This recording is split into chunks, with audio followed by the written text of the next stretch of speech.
안녕하세요, 여러분. 반갑습니다. 지난 시간에 이어서 마케팅 전략 중에서 STP 전략에 대해서 살펴보는 시간이 되겠습니다. STP 전략은 마케팅을 처음 배우는 데 있어서 매우 중요한 개념이기 때문에 꼭 잘 알고 가셔야 될 것 같아요. 왜 그러냐면 STP 전략을 알아야 마케팅 전략이 의미 있게 세워지는 데에 논리적인 개연성이 생길 수 있기 때문이에요. STP 전략이 무엇인지 살펴보도록 할까요? 영어권에서도 앞글자 따는 거 굉장히 좋아한다고 했었죠. 그래서 마찬가지로 여기 시장 세분화를 영어로 세그멘테이션이라고 하는데 여기서 S를 땄고요. 그 다음에 표적 시장을 선정한다 라고 해서 표적 시장 선정한다 해서 타겟팅 T를 따왔고요. 표적 시장에서 제품의 이미지를 포지셔닝 한다 해서 P를 따왔습니다. 네, 그래서 STP라고 표현을 하고요.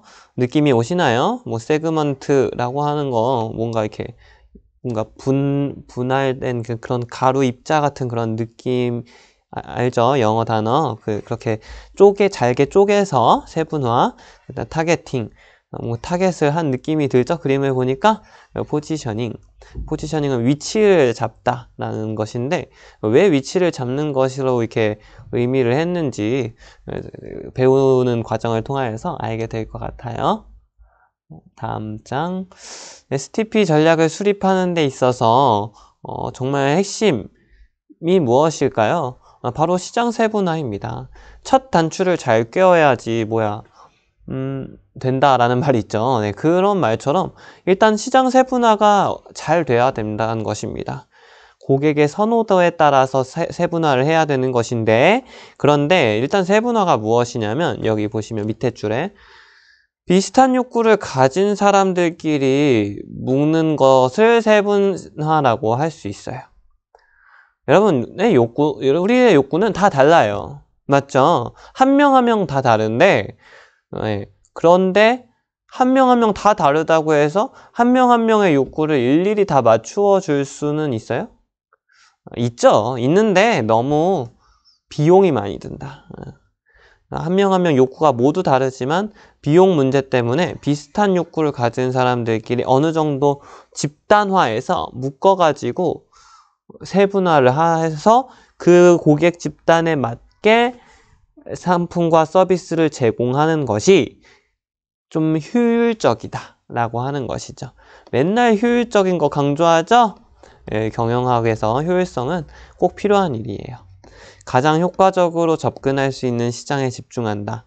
이것은 무슨 말이냐면 바로 표적 시장 선정, 타겟팅에 대한 내용인데 우리 회사가 가장 자신 있고 가장 그 해당 고객에게 접근 가능한 시장에 집중하는 것이 필요하겠죠. 어디서요? 타겟팅을 할 때. 그렇죠. 대충은 이해가 되시죠? 이제 조금 더 이렇게 세세하게 알아보도록 하겠습니다. 일단 그림을 통해서 이해하기 쉽도록 해보자면 비슷한 욕구를 가진 사람끼리 묶었다 이렇게 칩시다. 여러 가지 색깔과 도형으로 표현을 했어요. 그 중에서 우리가 가장 효과적으로 접근할 수 있는 고객이 바로 이 고객층이라고 한다면 선택을 한 거예요. 선택하고 집중했어요. 그러면 이 선택한 표적 시장에서 소비자가 생각했으면 또 다른 말로는 기억해줬으면 하는 그러한 이미지로 부각을 시키는 것을 포지셔닝이라고 합니다. 자, 이 포지셔닝의 키워드는 무엇이죠? 바로 이미지예요. 자, 일단은 글쎄요. 시몬스 침대 얘기를 좀 해보면 시몬스 침대는 광고를 많이 해요. 광고를 많이 하는데 어떤 것으로 광고를 하죠? 약간 CF 얘기를 해보면 CF를 직접 봐야 좋은데 그 침대에 누워서 자고 있는데 뭐 어떤 방해하는 그런 사람이나 동물 같은 것이 막 자기 자고 있는 침대 옆에 막 이렇게 흔들어. 그래도 전혀 안 깨. 막 그런 걸로 광고를 많이 해요. 무슨 말이죠? 흔들림이 없는 편안함, 시몬스 침대. 이걸로 계속해서 광고를 하는 거예요. 그러면 어때요? 사람들이 느끼기에 아, 나 좀 숙면을 좀 취하고 싶은데 자꾸 옆에서 또 아기가 있으면 또 아기가 뒤척이고 또 이렇게 조금 라이프 스타일이 다른 부부끼리라면은 자꾸 왔다 갔다 거리는 것도 좀 그것도 잠 깨가지고 싫어. 그러면은 흔들림이 없는 침대, 편안한 침대, 시몬스 침대라고 생각을 할 수 있게 포지셔닝 한다는 것이죠. 이해가 되시나요?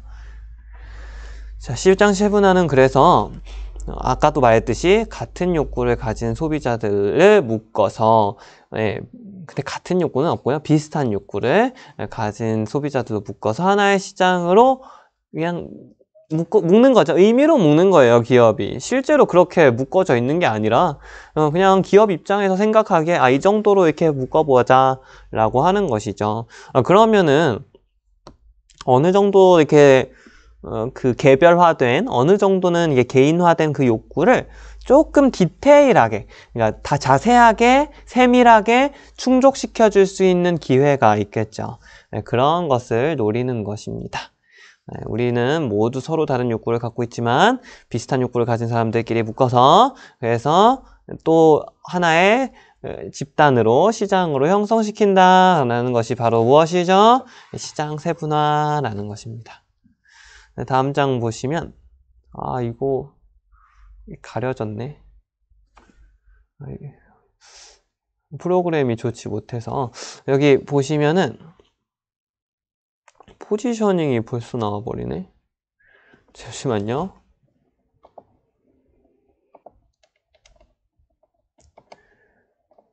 프로그램이 좀 좋지 못해가지고 일단은 보시면 포지셔닝 나왔으니까 잠깐 또 포지셔닝 얘기를 할게요. 포지셔닝은 무엇이냐면 이미지라고 했잖아요. 이미지 얘기했는데 여러분은 카페 갈 때 그 이미지 어떠세요? 이 카페들 이미지 어떠세요? 그거 이미지를 중요하게 소비자들이 중요하게 생각하는 두 개의 축으로 보통 두 개의 축이에요. 세 개의 축으로 표현하기도 하는데 보통 두 개의 축으로 이렇게 그림을 그려서 위치시키는 것을 포지셔닝 맵이라고 합니다. 포지셔닝 맵이라고 하면 지도죠. 그래서 뭔가 지도 느낌 나나요? 근데 여러분 지금 제가 포지셔닝 얘기하려고 한 건 아니었고요. 사실은 이것을 제가 중요하게 생각해가지고 여기에 화면에 넣었어요. 그 카페에 갈 때 여러분은 무엇을 기대하고 가십니까? 자, 혹시 스타벅스를 자주 이용하는 사람들, 학생 있나요? 여러분 중에? 스타벅스에 갈 때는 무엇을 기대하고 가십니까? 개인 카페 가는 친구들 무엇을 기대하고 가십니까? 백다방 가는 친구들 무엇을 기대하고 가시죠? 뭐 그 외에 이디야, 뭐 다른 카페들 무엇을 기대하고 가나요? 다 그게 있어요. 그냥 조금만 말해볼까요? 스타벅스 개인화된 주문, 약간 디테일하게 주문한 거 그런 것도 가능하고 뭔가 느낌이 있잖아요. 그리고 신뢰도 가고 왜냐면 브랜드 파워 1이잖아요. 그죠? 개인 카페 왜 가시죠? 사진 찍으려고 가는 거잖아요. 그 약간의 감성 있는 그런 사진 찍으려고 가는 거잖아요. 그런 분위기, 그리고 개성 있는 메뉴 사진 찍으려고 하는 거잖아요. 메뉴 사진도 찍어야 하잖아요. 인물 사진도 찍어야 되고 바쁘네요. 사진 찍어야 돼서. 그래서 한 번 가면 안 가는 경향도 있기는 하지만 근데 그런 것을 사람들이 기대하고 가기 때문에 그런 거에 초점을 맞춰야죠. 백다방 무엇을 기대하고 가죠? 저렴하고 가성비 있는 거 그걸 기대하고 가는 거잖아요. 그것이 중요해요. 시장 세분화를 할 때 나중에 또 말하겠지만 무엇을 기준으로 세분화해야 되냐면 욕구를 기준으로 세분화해야 돼요. 사실은 일단은 기억해 주세요. 욕구를 기준으로 이렇게 세분화를 해야 돼요. 그 다른 말로 추구 효익이라고 하고 영어로는 benefit thought라고 합니다. benefit thought. 그래서 이것을 기준으로 사실은 세분화를 해야 되는 것이 맞습니다. 근데 이것을 기준으로 세분화하지 않을 경우에 문제가 좀 생기는데 그 부분은 나중에 살펴보도록 하고요. 시장 세분화를 하게 되면 어떤 효과를 가지는지 한번 살펴보도록 할게요. 세분화가 효과가 있는가, 비슷한 욕구로 묶일 수가 있는가. 여러분 이렇게 가정해 볼게요. 애초에 그 시장은 단 한 가지의 욕구밖에 없어 라고 가정을 해볼게요. 그럴 리는 없겠지만. 그러면은 시장을 세분화하는 의미가 있나요? 어차피 다 똑같은 욕구를 가지고 있는 부분이 있어. 예를 들어서 그렇지 않지만 탄산음료라고 쳐. 탄산음료 그냥 달고 하면 되지. 그렇기만 하면 돼. 사람들은 다 욕구 똑같아. 그럼 뭐하러 세분화하죠? 그럴 필요는 없잖아요. 그죠? 또 예를 들어서 비슷한 욕구로 묶일 수가 아예 없는 것이 있다고 쳐. 그런 건 거의 없겠지만 이거는 완전 개별 맞춤형 그렇게 제공하지 않으면 커스터마이제이션 하지 않으면 안 돼 라는 그런 제품군이 있다면 그러면은 세분화하는 의미가 없잖아요. 그죠? 그러니까 비슷한 욕구로 묶일 수 있는가? 경제성, 적정한 규모가 있어야 된다. 또는 돈을 낼 만한 사람들이어야 된다라는 거죠. 돈이 되는가? 중요한 것입니다. 예를 들어서 너무 잘게 쪼갰어. 너무 잘게 쪼개면 어떻게 되죠? 그러면은 그 고객층이 너무 작아. 그죠? 집단이 너무 작아. 그럼 이 사람들에게 집중한다고 해서 이 사람들만 돈 내면 나머지는 기회를 잃는 거잖아, 기업 입장에서. 그러면은 손해가 나는 거죠, 사실은. 너무 이렇게 맞춤형을 하게 되면 안 된다. 너무 잘게 쪼개도 안 된다. 그 다음에 너무 뭉툭하게 해도 안 된다. 너무 이렇게 뭉툭하게 해버리면 맞춤형으로 제공한 거 자체가 아니야. 아니게 돼. 세분화한 것이 아니게 돼. 어느 정도는 잘게 쪼개서 이 사람들의 약간 맞춤형을 제공할 수 있는 느낌이 있어야 돼.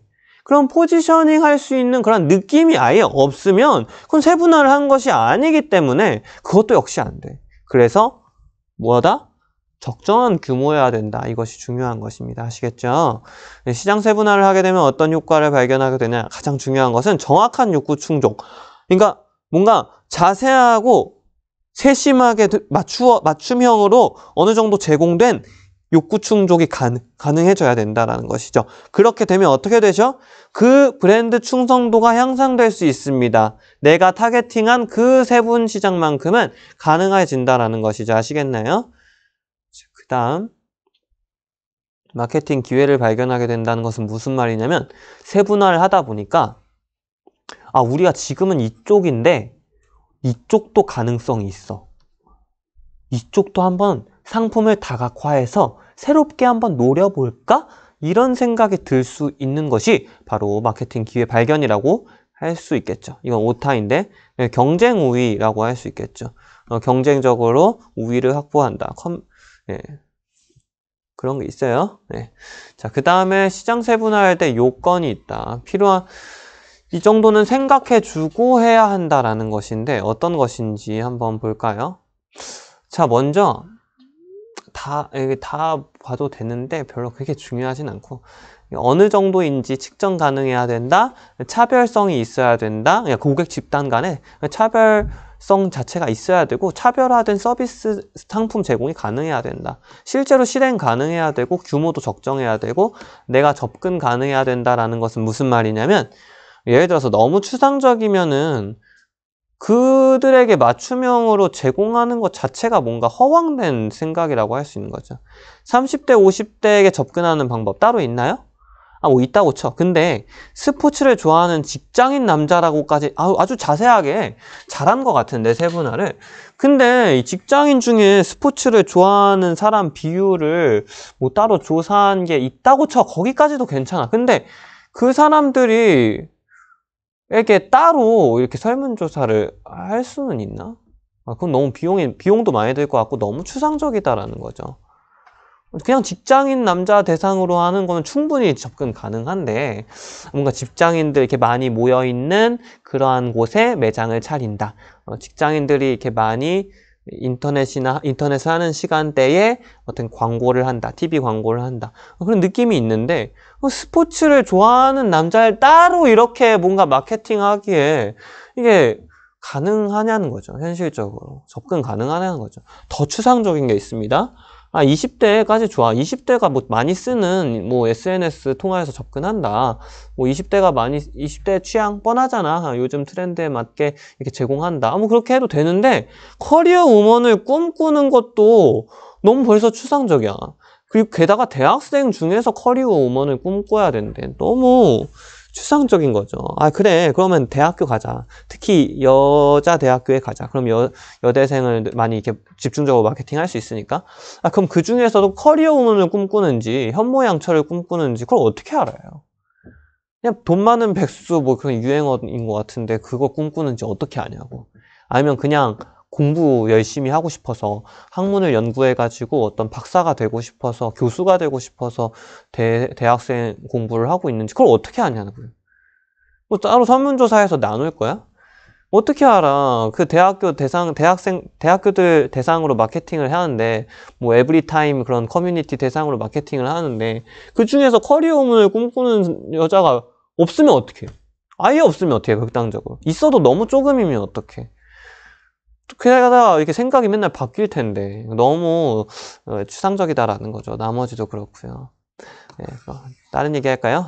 작게 쪼갠다고 너무 규모가 적으면 경제성 없죠. 또 차별화 가능성, 비슷한 욕구를 가진 그 사람들만을 위한 느낌이 있어야 돼. 그래서 더 작게 쪼갤 가능성이 있다. 필요가 있다. 진짜 중요한 얘기 이제 시작하자면 여러분 아까도 말했듯이 시장 세분화는 욕구를 기준으로 해야 되는데 그 욕구가 바로 여기입니다.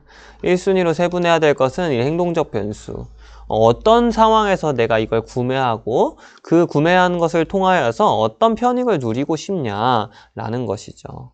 그 제품과 서비스에 대해서 선호도 및 태도는 어떠하냐 이러한 부분으로 세분화를 하는 것이 1순위가 돼야 된다라고 저는 생각합니다. 제가 배웠던 교수님도 이걸 많이 강조하셔서 저 역시 그 부분에 많이 공감하고 이 부분에 있어서 1순위 세분화를 한 다음에 그 다음에 연령과 성별로 세분화를 해야 된다라고 생각을 해요. 사실 연령과 성별로 세분화를 하는 것이 뭔가 조금 더 직관적으로 이해가 쉽고 그리고 느낌이 있어. 뭔가 이해가 잘 돼. 맞는 말 같아. 왜 그런 거예요? 연령과 성별별로 욕구가 진짜 다르거든. 여러분과 저만 해도 10년 이상 차이가 나는데 달라요. 너무 달라. 너무 다르니까 연령으로 구분하는 게 의미가 있다 없다? 있어. 아 진짜로. 그리고 남자 여자 너무 달라. 뭐 제가 알고 있는 알고 지내는 이렇게 여성들과 이렇게 얘기를 해봐도 너무 추구하는 바가 달라. 진짜로. 뭐가 달라요? 욕구가 달라 진짜로. 그래서 성별로 나누는 거 의미 있어? 있어. 너무 있어. 진짜로. 근데 왜 제가 성별과 연령으로 이렇게 세분화하는 것을 이렇게 약간 후순위로 밀었을까요? 왜냐하면 나이와 성별이 다른 것은 욕구가 다른 거 맞아요. 근데 왜 대부분은 그런데 아닌 경우도 있어서 그래. 왜 그런지 볼까요? 다이소 한번 얘기해 볼까요? 다이소 같은 경우에는 고객층이 어때요? 제가 가끔 이용을 하는데 어떤 이렇게 약간 어린 여자애들, 꼬맹이들 2명이서 제가 봤을 땐 초1, 2? 많아야 초1, 2 되는 그런 애들이 막 2,000원이야, 이건 3,000원이야 이러면서 물건을 고르는 모습이 너무 귀여웠어요. 근데 제 생각엔 주로 이용하는 층이 약간 주부 느낌? 여성이 좀 더 많이 이용하는 것 같고 근데 그렇다고 남성이 이용하지 않는 것도 아니야. 어쨌든 나이도 남녀노소 다 많이 이용해. 진짜로. 그런데 다이소가 만약에 남녀노소 다 이용하는데 나이랑 성별 기준으로 이렇게 좀 이렇게 세분화해볼까? 세분화해가지고 우리가 조금 더 여성에 집중해볼까? 이러면은 약간 잘못된 마케팅 방향이라고 생각을 해요. 왜요? 남녀노소 다 이용하고 있는데 특정 20, 30대 여성 아니면 또 주부 40, 50대 여성을 기준으로 집중하겠다. 그러면은 그동안 많이 잘 이용하고 있었던 고객님들 놓치는 거예요. 그리고 게다가 20, 30대 여성? 20, 30대 여성 다이소만 이용하나? 그렇지 않죠. 사실은 조금 비싸긴, 다이소보단 비싸지만 아트박스나 뭐 다른 그런 이용하는 공간들에 더 예쁘고 다양한 디자인의 그런 문구 완구나 제품들 많이 있어요. 근데 그렇게 집중을 한다고 해서 얼마나 더 이득이 나겠냐고. 이득이 나야 돼. 효율성이 있어야 돼. 세분화는 아무 때나 하는 것이 아니다. 더 효율적으로 그 차별화된 마케팅을 통하여서 궁극적으로는 이윤을 높이기 위하여서 해야 되는 거지. 이윤이 높아지지 않고 그대로인데 별 차이가 없는데 하는 거는 괜한 노력이지. 괜한 노력. 효율성이 항상 있어야 돼. 노력이 조금 들어가면 그것보다 더 많은 이익이 있어야지 행동을 하는 것이 경영학인 거예요. 아시겠죠? 나이, 성별로 하는 의미가 있어야 된다. 그래서 그런 거야. 그냥 하면 안 돼. 욕구가 분명히 다르단 말이야, 사람들은. 그 욕구를 중심으로 이렇게 세분화를 하면 연령과 성별은 따라와. 애초에. 연령과 욕구를 기준으로 이렇게 나누다 보니까 이 욕구를 가진 사람들을 이렇게 조금만 더 돋보기로 자세히 살펴보니까 연령과 성별이 이런 느낌이야. 그래. 이 욕구를 가진 A라는 욕구를 가진 사람들이 알아보니까 20대부터 40대 여성이었어. B라는 욕구를 가진 사람들 보니까 10대 남성이었어. 근데 보니까 이 B라는 욕구를 가진 사람들 별로 우리에게 중요하지 않아. A에 집중하자. A에 차별화하면 더 많은 고객이 딸려올 거라는 확신이 있을 때 이렇게 세분화하고 타겟팅해야 되는 거죠. 이해되시나요? 이해되셔야 되는데 이 정도 이해되셔야지 마케팅적인 그런 감각이 있는 거고 의미 있는 경영 전략을 수립할 수 있다. 그 정도의 지혜가 생기는 것이다. 아시겠죠? 자, 1번 행동적 변수는 그래서 그 제품과 서비스에 대한 편익, 어떤 욕구를 갖고 있는가, 그 소비자의 태도와 반응, 느낌, 뭐라고 생각하냐라는 것이에요. 그래서 사용자의 편익에 따라 라는 것이고 나머지는 이렇게 참고하시면 돼요. 자, 조금만 더 자세히 보기 위해서 소비자는 편익을 얻고자 제품을 구매하고 서비스를 이용하죠. 패션용으로 어떤 사람은 시계를 사기도 하고 어떤 사람은 그냥 비싼 시계면 돼 라고 생각하는 사람도 있어요. 어떤 사람은 기능에 치중하는 사람도 있단 말이야. 계산기가 가능하다거나 아니면 수능을 봐야 되는데 다른 전자적인 기능이 없어야 되기 때문에 산다 라는 그런 사람도 있단 말이죠. 그죠? 그러니까 행동적 변수로 욕구를 중심으로 세분화를 하는 것은 이런 것이다 라고 할 수 있어요. 나머지는 참고로 좀 볼까요? 충성도는 무엇이냐? 특정 상표에 대한 충성도. 애플을 빼놓을 수 없죠. 애플은 진짜 애플에 대해서 충성도가 높은 사람들. 저는 애플의 충성도가 없어서 잘 몰라요. 그 심정을 잘 모른단 말이야. 그런데 어쨌든 그러한 사람들이 있다는 것이죠. 그 다음 가격 민감도. 가격 민감도라는 것은 가격이 비싸지면 안 사게 되는 사람들이 많아지면 그건 가격 민감도가 높다는 것이죠. 가격이 비싸지면 안 사는 거. 그럼 가격 민감도가 높다. 가격 민감도가 낮은 사람은 뭐예요? 좀 비싸도 사. 그러면 뭐야? 약간 애플 사람들은 가격이 좀 비싸도 사는 사람들이잖아. 이런 것도 분석해 볼 수 있다라는 거죠. 행동적 변수로. 그 다음에 이제 2순위로 봐야 될 것이 인구 통계학적 변수라고 제가 강조하고 있죠. 그래서 소비자의 욕구, 구매 행동과 매우 밀접한 관련이 있는 이유는 무엇이죠? 남녀 너무 달라. 연령별 너무 달라. 세대 차이 너무나. 그런 것입니다. 세대 차이뿐만 아니라 세대 차이라는 것이 없다고 해도 생애 주기에 따라서 필요한 것이 달라. 어렸을 때 필요한 것이랑 학생 때 필요한 거랑 직장인 때 필요한 것이 그리고 노인 때 필요한 것이 다르잖아요. 너무 당연히 다르잖아요. 그렇기 때문에 그런 것이고 성별, 성 차이로 인해서 달라지는 게 너무 많아. 뭐 양성 평등이라고는 말하지만 그건 평등하게 이렇게 권리를 이렇게 부여해야 되는 것일 뿐이고 욕구는 당연히 다르다. 남녀는 너무 다르죠. 그죠? 그 다음에 소득. 고소득, 저소득 추구하는 바가 다르죠. 저소득층은 어떻게 해야 돼요? 좀 가성비 있게 살아야 하는 느낌을 가진, 생각을 가진 사람이 많잖아요. 고소득은 어때요? 가성비보다는 약간, 이런 단어도 약간 유행이었어요, 옛날에. 가심비. 가격을 보다는 뭐 심리적인 만족도가 이렇게 또 있어야 된다. 뭐 그런 얘기를 했던 것 같아요. 너무 오래된 유행어라서 좀 까먹었네요. 소득은 또 이렇게 구매력을 이렇게 달라지게 하는 것이죠. 그렇기 때문에 소득에 따라서도 여러분, 소득에 따라서도 마케팅을 다르게 하는 부분, 이거 너무 중요한데, 이런 부분도 이렇게 마케팅 전략을 짤 때 이렇게 필요한데, 사실 처음 배우는 마케팅 배우는 학생들 입장에서는 이런 부분 잘 생각하지 못하는 것 같아요. 게다가 사회적 계층도 너무 중요한데, 소득뿐만 아니라 직업도 역시 다르단 말이에요. 계층.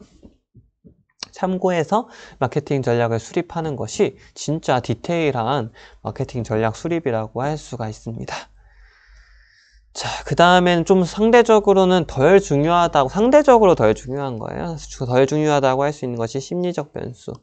라이프 스타일을 얘기를 하는 것인데, 그냥 10대, 20대가 아니라 10대 중에서도 뭔가 튀고 싶은 10대를 이렇게 집중적으로 마케팅을 하기 위해서 뭔가 힙한 그런 느낌, 알죠? 그렇게 좀 세분화할 수도 있고, 즐기려는 20대가 뭐 다 즐기려는 것은 아니죠.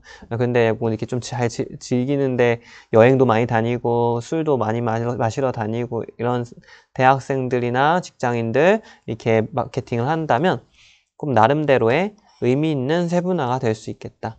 성격 좀 어려운데 뭐 일단 성격에 따라서도 이렇게 욕구가 달라질 수 있잖아요. 결국에는 다 욕구로 이렇게 귀결돼요. 네, 심리적 변수도 결국에는 욕구가 이렇게 달라지는 것으로 귀결이 되기 때문에 그래서 1차적으로 행동적 변수로 하자라고 제가 이렇게 주장을 하는 것입니다. 자, 그래서 읽어보시고요. 소비자들이 느끼는 심리적인 부분에 소비자들의 사고와 생활 방식이 다르기 때문에 여기 AIO 되어 있는데 이거는 뭐 다음에 시간 나면 말할게요. 이것도 약자 딴 건데 그렇게 중요하지가 않아요.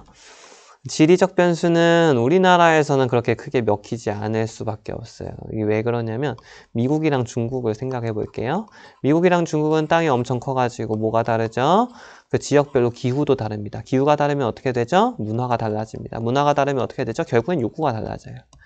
그렇기 때문에 지리적 변수를 사용을 하는 것인데 근데 특별히 중국은 소수민족이 좀 적지만 소수민족이 좀 있지만 어쨌든 좀 적어요. 미국은 인종이 또 너무 달라요. 인종이 다르고 어떻게 되냐? 종교가 많이 달라집니다. 그 다음에 인종 다르고 종교 달라지면 또 역시 문화가 달라지고요. 그 다음 욕구가 달라집니다. 아시겠나요? 그래서 지리적 욕구로 이렇게 변수로 세분화를 하는 것이 의미가 있다. 어디서는? 마케팅이 이렇게 연구 많이 된 미국에서는, 마케팅의 시초 미국에서는 의미가 있어서 지리적 변수가 있는데 우리나라에선 그닥 통하지가 않는다.